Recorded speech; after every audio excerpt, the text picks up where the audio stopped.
Sahabat beriman yang dirahmati Allah, sungguh Allah Subhanahu wa ta'ala menciptakan bumi dan langit tidaklah sia-sia. Begitu juga manusia dan jin tidak diciptakan melainkan hanya beribadah kepadanya. Sebagaimana firman Allah Subhanahu wa ta'ala, dan aku tidak menciptakan jin dan manusia melainkan supaya mereka mengabdi kepadaku. Quran Surah Az-Zariyat ayat 56. Namun alam jin dan manusia sangatlah beda, yang mana manusia tidaklah bisa melihat alam jin, akan tetapi jin mengetahui keberadaan manusia. Jin adalah makhluk sama halnya dengan manusia, ada yang mukmin, kafir, munafik, zolim, dan ada juga fasik. Namun perlu kita ketahui bahwa jin mempunyai markas atau sarang tersendiri yang sebaiknya kita berhati-hati dan tidak mengganggunya. Sahabat beriman, berikut 10 sarang jin yang dijelaskan oleh Rasulullah Shallallahu Alaihi Wasallam. Yang pertama, pasar. Di dalam pasar terdapat berbagai kemaksiatan dan kebatilan yang dilakukan oleh manusia, seperti penipuan, pencurian, mengumbar aurat dan sebagainya, dan begitu juga mereka lalai akan mengingat Allah. Maka dari itu wajar jika dalamnya banyak jin, bahkan pasar adalah tempat peperangan para jin. Dari Salman berkata, janganlah kamu menjadi orang pertama kali masuk pasar jika kamu mampu dan juga paling terakhir keluar darinya, karena sesungguhnya di dalamnya terdapat peperangan para setan, dan di sanalah ditancapkan benderanya. Hadis riwayat Muslim. Dengan berbagai kemaksiatan, pasar adalah tempat yang paling dibenci oleh Allah Subhanahu wa ta'ala. Dari Abu Hurairah bahwa Rasulullah Shallallahu Alaihi Wasallam bersabda, tempat yang paling disukai Allah adalah masjid, dan tempat yang paling dibenci adalah pasar. Hadis riwayat Muslim. Yang kedua, dalam lubang.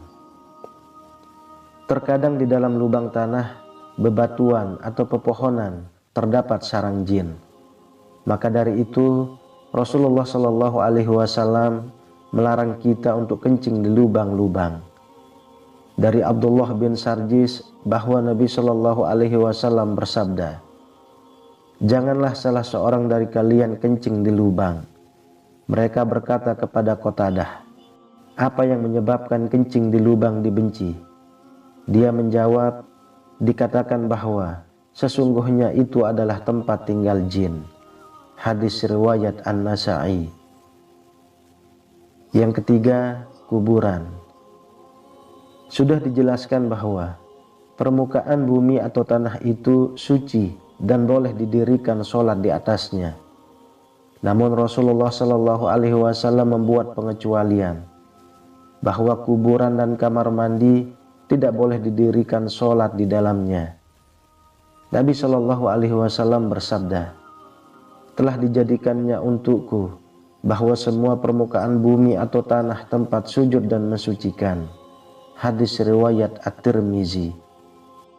Terkadang kuburan adalah tempat yang dijadikan untuk sesembahan para kaum musyrik, seperti dukun dan sebagainya. Mereka meminta bantuan kepada jin untuk memenuhi kebutuhannya.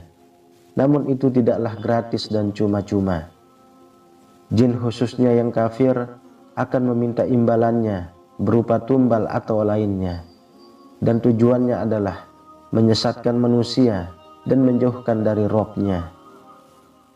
Lalu yang keempat, masjid. Wajar jika di dalam masjid terkadang melihat hal-hal aneh atau semacamnya, karena di dalamnya terdapat jin muslim. Jin muslim seperti halnya manusia muslim yang ingin melaksanakan sholat berjamaah. Dari Ibnu Abbas radhiyallahu anhu berkata, bahwa jin telah berkata kepada Rasulullah sallallahu alaihi wasallam, "Wahai Rasulullah, izinkanlah kami kaum jin untuk ikut menunaikan sholat berjamaah bersamamu di masjidmu." Maka Allah menurunkan surah Jin ayat 18 yang berbunyi, "Dan sesungguhnya masjid-masjid itu adalah kepunyaan Allah, maka janganlah kamu menyembah seseorang pun di dalamnya di samping menyembah Allah." Hadis riwayat Abu Hatim. Yang kelima, rumah. Rumah kita akan menjadi sarang jin jika tidak digunakan di dalamnya berzikir kepada Allah, membaca Al-Quran ataupun sholat. Untuk itu, rumah yang tidak pernah digunakan untuk sholat dan membaca Al-Quran seperti kuburan. Dan jika seseorang hendak masuk rumah, tidak berzikir, mengucapkan salam atau membaca bismillah, maka kemungkinan jin akan mengikutinya. Dari Jabir radhiyallahu anhu berkata bahwa sesungguhnya Nabi Shallallahu alaihi wasallam bersabda, "Jika salah seorang dari kalian masuk rumah, maka ia berzikir membaca bismillah kepada Allah ketika memasukinya dan hendak ia makan. Berkatalah setan, 'Tidaklah ada tempat dan makanan untuk kalian, golongan jin, kafir dan setan. Dan jika memasukinya tidak mengingat Allah.' Berkatalah setan, 'Kalian boleh menempatinya. Dan jika tidak membaca bismillah ketika hendak makan, maka berkatalah setan, kalian boleh tinggal dan makan makanannya.' Hadis riwayat Muslim. Apabila seseorang lupa membaca bismillah ketika hendak makan, maka dianjurkan membaca bismillahi awalahu wa akhiruhu. Dari Aisyah radhiyallahu anha bahwa Nabi Shallallahu alaihi wasallam bersabda, "Jika di antara kalian makan, maka hendaklah mengingat Allah Ta'ala. Dan jika lupa mengingatnya di awalnya, maka ucapkanlah dengan menyebut nama Allah di awal dan di akhir." Hadis riwayat Abu Daud. Oleh karena itu, sudah jelas bahwa di setiap rumah kita ada jinnya. Hadis dari Abu Sa'id Al-Khudri berkata bahwa Nabi Shallallahu alaihi wasallam bersabda, "Di dalam rumah terdapat penghuni-penghuni jin. Maka jika kamu melihat sesuatu yang aneh, usirlah ia 3 kali. Kalau pergi, maka biarkanlah. Tapi jika ia membandel tidak mau pergi, maka bunuhlah, sebab ia pasti jin kafir." Hadis riwayat Muslim. Dan Rasulullah Shallallahu alaihi wasallam bersabda, "Tidak ada satu rumah orang muslim pun kecuali di atap rumahnya terdapat jin muslim. Apabila ia menghidangkan makanan pagi, maka mereka pun jin ikut makan pagi bersama mereka. Apabila makan sore dihidangkan, maka mereka juga ikut makan sore bersama orang-orang muslim. Hanya saja Allah menjaga dan menghalangi orang-orang muslim itu diganggu dari jin-jin tersebut." Lalu yang keenam, toilet atau kamar mandi. Hikmah disyariatkan membaca doa sebelum masuk WC atau kamar mandi adalah agar terhindar dari gangguan setan yang tinggal di dalamnya. Maka Nabi Shallallahu alaihi wasallam bersabda yang diriwayatkan dari Syaib bin Arqam, "Sesungguhnya tempat-tempat buang hajat dihadiri oleh para setan. Maka jika salah seorang dari kalian hendak masuk kamar mandi, ucapkanlah, 'Ya Allah, sesungguhnya aku berlindung dari setan laki-laki dan setan perempuan.' Hadis riwayat Ahmad dan Ibnu Majah. Yang ketujuh, gunung. Bilal bin Haris menceritakan bahwa dalam sebuah perjalanan bersama Rasulullah, beliau Shallallahu alaihi wasallam memberitahukan bahwa jin muslim dan musyrik bertengkar. Lalu mereka minta ditempatkan di suatu tempat. Maka Rasulullah menempatkan jin muslim di Al-Jalas, perkampungan dan gunung-gunung. Sedangkan jin musyrik ditempatkan di Al-Gaur, antara gunung dan laut. Yang kedelapan, kandang unta. Dari Abdullah bin Mughaffal radhiyallahu anhu, ia berkata, Rasulullah shallallahu alaihi wasallam telah melarang kami untuk melakukan sholat di kandang-kandang unta dan tempat-tempat menderumnya, karena ia diciptakan dari setan-setan. Sahih Sunan Abu Daud.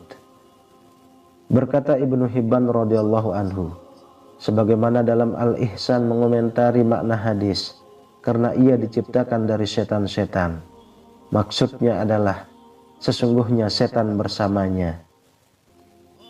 Yang kesembilan, lautan.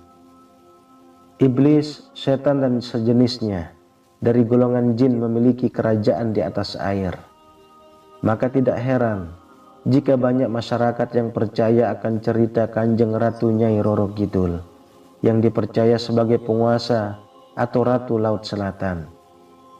Dari Jabir radhiyallahu anhu, ia berkata, Rasulullah shallallahu alaihi wasallam bersabda, sesungguhnya iblis meletakkan singgasananya di lautan.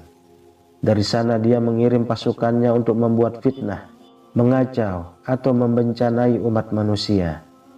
Maka siapa yang lebih besar membuat bencana, dialah yang lebih besar jasanya atau terhormat di kalangan mereka.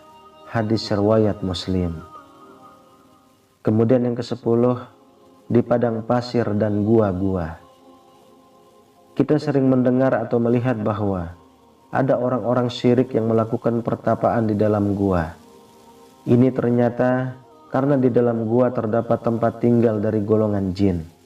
Mereka meminta segala sesuatu dari golongan jin. Dari Ibnu Mas'ud radhiyallahu anhu berkata, suatu hari kami para sahabat berkumpul bersama Rasulullah. Tiba-tiba kami kehilangan beliau. Selalu kami cari-cari di lembah-lembah dan kampung-kampung. Akan tetapi kami tidak mendapatkannya. Kami lalu berkata, Rasulullah Shallallahu Alaihi Wasallam telah diculik dan disandra. Pada malam itu tidur kami betul-betul tidak menyenangkan. Ketika pagi hari tiba, tampak Rasulullah sedang bergegas menuju kami dari arah sebuah gua yang berada di tengah padang pasir. Kami lalu berkata, ya Rasulullah, malam tadi kami betul-betul kehilangan engkau. Lalu kami tidur dalam keadaan sangat tidak menyenangkan. Rasulullah kemudian bersabda, malam tadi saya didatangi oleh utusan dan kelompok jin.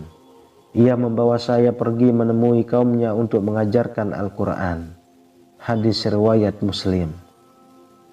Sahabat beriman yang dirahmati Allah, sungguh yakin bahwa Allah Ta'ala menciptakan jin dan mereka tinggal di sekeliling kita. Hanya saja Allah telah membatasi penglihatan kita sehingga kita tidak bisa melihat alam jin dan hal-hal yang gaib. Jin kafir paling suka tinggal di daerah kotor dan najis seperti tempat pembuangan hajat, dan juga mereka suka tinggal di kuburan. Sedangkan jin muslim menyukai tempat yang harum dan baik sebagaimana orang muslim. Mereka menyukai tempat-tempat yang bersih dan tidak najis seperti masjid. Maka dari itu kita harus berhati-hati dalam melakukan sesuatu. Dan alangkah baiknya kita awali segala perbuatan baik kita dengan bacaan bismillah. Dengan begitu Allah Subhanahu wa Ta'ala akan melindungi hambanya. Wallahu a'lam bishawab.